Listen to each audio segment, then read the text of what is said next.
आप पढ़ रहे हैं इनकम फ्रॉम बिजनेस प्रोफेशन।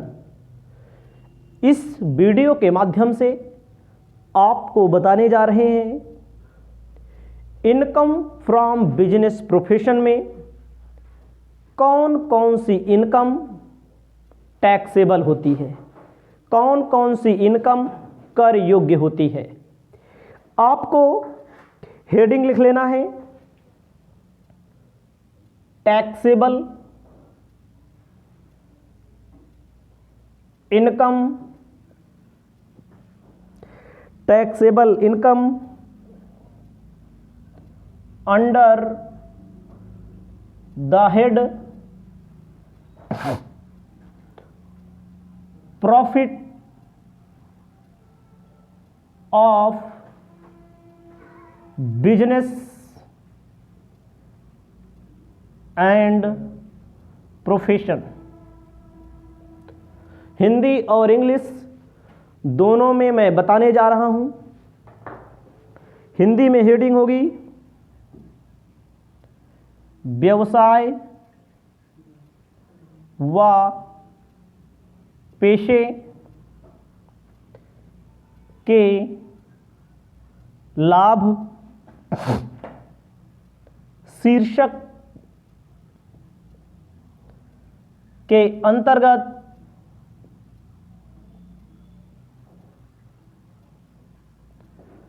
कर योग्य आय। आपको स्पष्ट तौर पर यहां हमें बताना है कि ऐसी कौन सी आय होती है जो व्यापार एवं पेशे शीर्षक के अंतर्गत कर योग्य होती है। ये जो हेडिंग है अपनी व्यवसाय व पेशे के लाभ के शीर्षक के अंतर्गत taxable income under the head profit of business and profession, इसमें कौन सी इनकम होती है जो टैक्सेबल होती है बिजनेस प्रोफेशन चैप्टर में। सबसे पहले लिखना है प्रॉफिट ऑफ बिजनेस और प्रोफेशन। हिंदी में कहते हैं व्यापार अथवा पेशे से लाभ।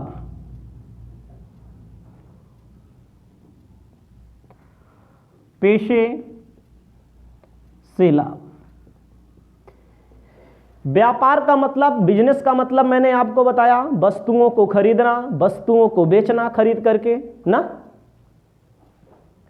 पेशा का मतलब बताया कोई डॉक्टर होगा, कोई वकील होगा, कोई इंजीनियर होगा, चार्टर्ड अकाउंटेंट होगा, अपनी सर्विस को देगा, उससे जो प्रॉफिट कमाएगा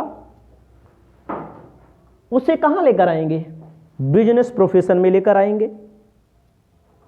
जैसे मान लीजिए हम कोई व्यापारी हैं, थोड़ी देर के लिए अगर हम कोई बिजनेस करते हैं, बिजनेस करेंगे तो हमारे गुड्स की सेलिंग होगी, हमारे गुड्स की सेलिंग होगी, हमारे प्रोडक्ट की सेलिंग होगी। गुड्स व प्रोडक्ट की सेलिंग करने से हमारे पास इनकम आएगी। इनकम आने से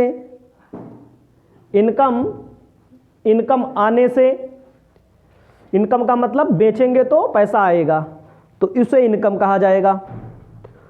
उसके बाद आपको बताना चाहते हैं, जैसे आप कभी पढ़े होंगे प्रॉफिट लॉस अकाउंट, जैसे आप कभी पढ़े होंगे profit loss account.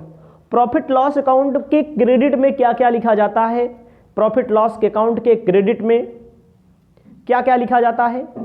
Profit loss account के क्रेडिट में सेल लिखा जाता है ना, उसके अलावा सेल के अलावा डिस्काउंट लिखा जाता है। डिस्काउंट यदि रिसीव होता है तो क्रेडिट में, डेबिट में नहीं। अगर हमें कोई कमीशन मिलता है, हमें कोई रेंट मिलता है, कोई भी इनकम होती है, कोई गिफ्ट मिलती है, तो हमको कहाँ मिलते हैं, प्रॉफिट लॉस के क्रेडिट में। तो वहाँ पर आपका ये क्या होगा, टैक्सेबल होगा। तो आपको ध्यान देना है।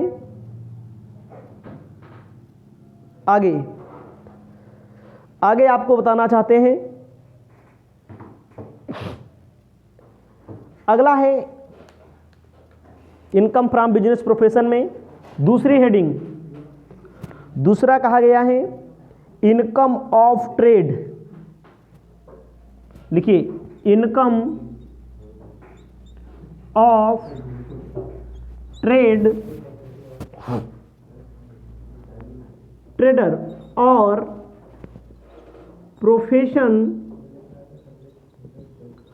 Profession association.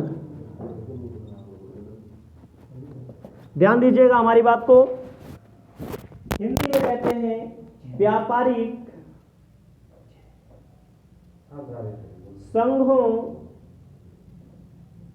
की आय। ऐसा कोई व्यापारिक संघ है, इसका मतलब क्या होता है, जहां पर कई लोग मिलकर व्यापार करें, ठीक है, कोई सेवा प्रदान करें, कई सदस्य हों उसमें, उसको भी कहां लेकर आते हैं हम लोग, इनकम फ्रॉम बिजनेस प्रोफेशन में। इससे जो प्रॉफिट होगा इनकम फ्रॉम बिजनेस प्रोफेशन वाले चैप्टर में टैक्सेबल होगा। उसके बाद तीसरा, prize receive professional player, prize received professional player. Professional player का मतलब होता है पेशेवर खिलाड़ी, समझिएगा। पेशेवर खिलाड़ी जैसे बहुत सारे हमारे क्रिकेटर हैं, जो लोग क्रिकेट खेलते हैं, उनका क्या होता है, क्रिकेट खेलना उनका पेशा है। क्रिकेट खेलना उनका पेशा है, उससे जो भी कमाई होगी, उससे जो भी फायदा होगा, उसको कहां लेकर आया जाएगा, इनकम फ्रॉम बिजनेस प्रोफेशन। समझ रहे हैं, क्रिकेट नहीं खेलते, वॉलीबॉल फुटबॉल, उनका मात्र खेलने से पैसा कमाते हैं, उसको भी यहीं पर लाया जाएगा। मैंने केवल 3 लिखा, पहले आप 3 लिखिए, उसके बाद आगे बताते हैं। आपको अब बताना चाहते हैं 4th नंबर,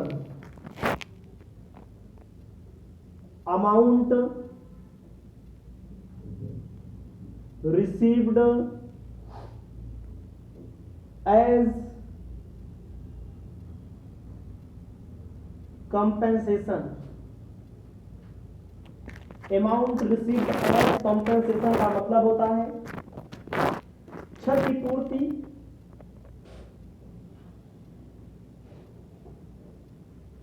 से प्राप्त राशि। ध्यान दीजिएगा, समझिए, क्षतिपूर्ति किसे बोला जाता है, कंपनसेशन अंग्रेजी में। जैसे हमारे पास कोई एजेंसी है, समझिए, हमारी एजेंसी को कंपनी छीन ले रही है, किसी मतलब कि कंपनी खुद छीन रही है, मतलब कि हमारी उसमें कोई गलती नहीं है, बिजनेसमैन की कोई गलती नहीं, तो कंपनी उसको छीनने के बदले कंपनसेशन देती है, क्षतिपूर्ति देती है, तो वो भी बिजनेस की आय कहलाती है। समझ रहे हो, कोई एजेंसी है, ठीक है, तो उसको भी इनकम फ्रॉम बिजनेस प्रोफेशन लाया जाएगा। तीसरा नंबर के वो चौथा नंबर के बाद 5वां नंबर लिखिए, अमाउंट रिसीव्ड फ्रॉम इन्वेस्टमेंट। कहा गया है विनियोगों के क्रय विक्रय से, हिंदी में कहेंगे विनियोगों के क्रय एवं विक्रय से लाभ या आय, कोई दिक्कत हो, समझिएगा। विनियोग किसे कहा जाता है, इन्वेस्टमेंट किसे कहा जाता है, जैसे हम लोग कोई भी एसएससी, कोई भी करदाता विनियोग करता है, इन्वेस्ट करता है, प्रतिभूतियों में शेयर खरीदता है, डिवेंचर खरीदता है, बेचता है, उससे जो भी इनकम होगी उसे विनियोग कहा जाएगा। ठीक है, उससे जो भी इनकम होगी उसको क्या कहा जाएगा, विनियोग कहा जाएगा। उससे जो भी फायदा होगा वो भी इनकम फ्रॉम बिजनेस प्रोफेशन के अंतर्गत टैक्सेबल होगा। ठीक है, उसके बाद आपको बताना चाहते हैं 6 नंबर, कहा गया है under writing commission. Under writing commission. Under writing commission में कहा गया है अभिगोपक, हिंदी में कमीशन। अंडर राइटिंग कमीशन का मतलब होता है अभिगोपक। अभिगोपक का मतलब होता है जो व्यक्ति स्वयं कोई अंश लेता है, समझिए, पर कोई कमीशन प्राप्त करता है। ध्यान दीजिएगा, जैसे जो अभिगोपन किसे कहते हैं, अंडर राइटर। अंडर राइटर वह व्यक्ति होता है जो शेयरों की खरीद बिक्री करता है लेकिन उसके बदले में कमीशन प्राप्त करता है। उसको क्या कहा जाता है? उसको कहा जाता है अभिगोपक। लेकिन कमीशन यहां पर कर योग्य नहीं है, टैक्सेबल नहीं है, ये भी ध्यान दीजिएगा। कमीशन नहीं कर योग्य है, इसमें कर योग्य है जब अभिगोपक किसी कंपनी के अंश खरीदता और बेचता है। समझिएगा, जैसे किसी को कमीशन मिलेगा वो यहां नहीं कर योग्य होगा। इनको जो अभिगोपक मिल रहा है कमीशन अदर सोर्सेज में होता है टैक्सेबल। लेकिन यही शेयर को खरीद ले और शेयर को बेच दे तो यहां पर टैक्सेबल होता है इनकम फ्रॉम बिजनेस प्रोफेशन में। अगला होता है सैलरी, सातवां। सैलरी का मतलब क्या होता है? वेतन। सैलरी का मतलब वेतन। उसके बाद बोनस, कमीशन। सैलरी के बाद bonus, commission, interest received by partner. सबसे पहले जान लीजिए, किसी पार्टनरशिप में किसी साझेदार में सैलरी, कमीशन, बोनस, ब्याज प्राप्त होती है तो वह इसी में कर योग्य होगी। जैसे आप पढ़े होंगे कभी पार्टनरशिप, पार्टनरशिप को सैलरी भी दिया जाता है। पार्टनर में पार्टनर को बोनस, कमीशन, इंटरेस्ट, ये सारी चीजें दी जाती हैं तो इसी शीर्षक में टैक्सेबल होगी। इसको आपको ध्यान देना है। तो आगे चलते हैं। मतलब आपको पहले समझ लेना है कि इस चैप्टर में आपको क्या क्या पढ़ना है, क्या क्या टैक्सेबल होता है। बाकी क्वेश्चन बड़े आसान हैं, हम आपको एक एक क्वेश्चन बताएंगे। थ्योरी जानना जरूरी है, इसीलिए बताया जा रहा है थ्योरी भी। 8th नंबर कहता है profit from legal, illegal. Profit from legal इसका मतलब कानूनी फायदा, लीगल। उसके बाद and illegal, business and profession.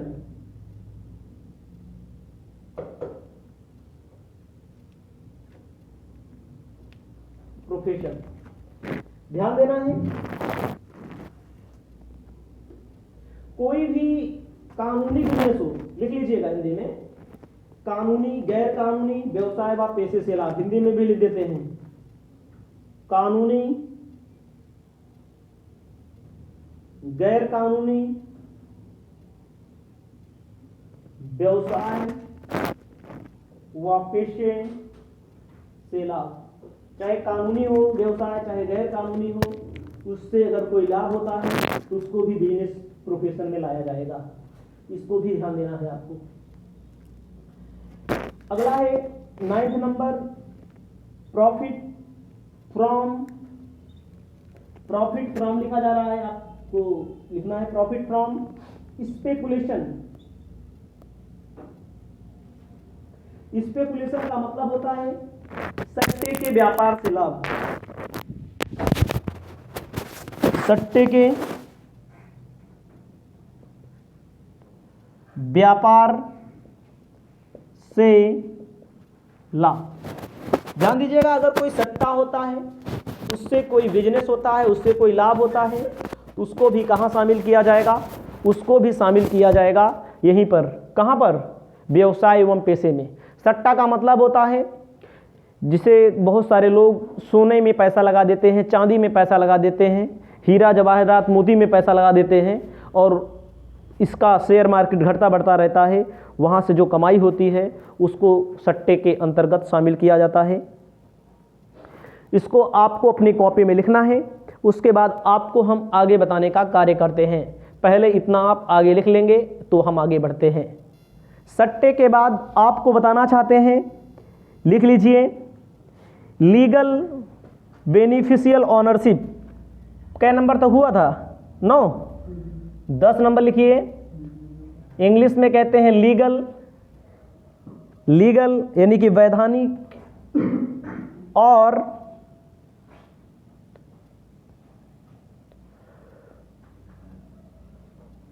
Beneficial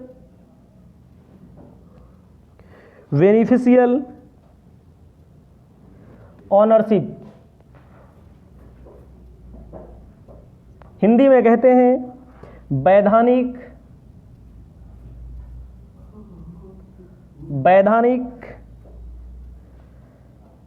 या लाभकारी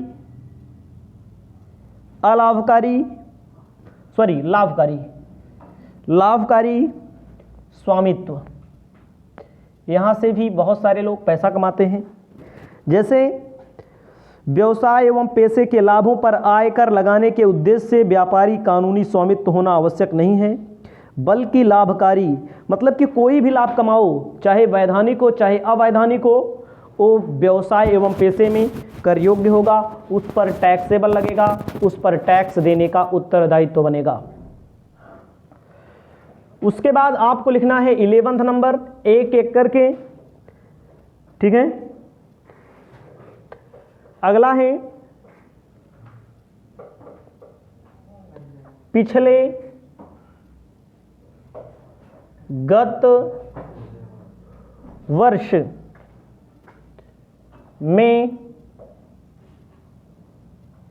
स्वीकृत कटौती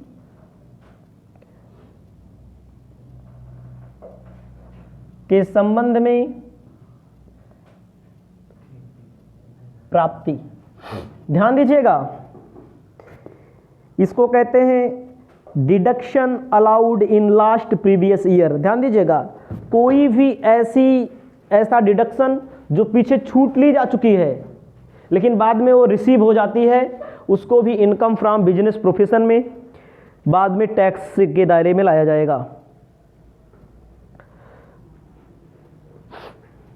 अगला है परक्यूसाइड रिसीव अंडर बिजनेस और प्रोफेशन। परक्यूसाइड्स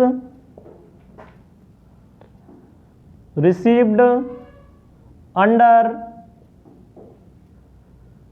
बिजनेस और प्रोफेशन। ध्यान दीजिएगा, परक्यूसाइड का मतलब क्या होता है? सुविधा। बिजनेस प्रोफेशन के अंतर्गत अगर कोई व्यक्ति सुविधा लेता है उसको भी बिजनेस प्रोफेशन की इनकम में शामिल किया जाएगा। उसके बाद income from selling for the construction house लिखा जाएगा income from selling for the construction house. आपको बताना चाहते हैं, हमारी बात ध्यान से सुनेंगे तो हिंदी में भी लिख लीजिए। जैसे भूमि, कोई जमीन ली गई ना, भूमि पर मकान बनाया गया, मकान बनाने के बाद उसको बेच दिया गया, बेचने से जो इनकम होगी इनकम फ्रॉम बिजनेस प्रोफेशन के अंतर्गत माना जाएगा उसको। जैसे हमने कोई जमीन लिया, भूमि पर मैंने निर्माण करवाया, निर्माण मतलब घर बनवाया, प्लाट, उसको फिर क्या किया? बेच दिया, सेल कर दिया, उससे जो इनकम होगी इनकम फ्रॉम बिजनेस प्रोफेशन के अंतर्गत रखी जाएगी। अगला है income from export and import. 40 number, income from export का मतलब क्या होता है? निर्यात ना। इंपोर्ट, इंपोर्ट का मतलब क्या होता है? आयात। Export, import. इंपोर्ट का मतलब होता है आयात, निर्यात करने से कोई इनकम होती है। इनकम फ्रॉम बिजनेस प्रोफेशन के अंतर्गत रखा जाता है। ठीक है, उसके बाद आपको बताना चाहते हैं, इतना आप अपनी कॉपी में लिख लीजिए। उसके बाद हम आपको आगे महत्वपूर्ण टॉपिक बताने का कार्य कर रहे हैं। पहले इसको अपनी कॉपी में लिख लीजिए।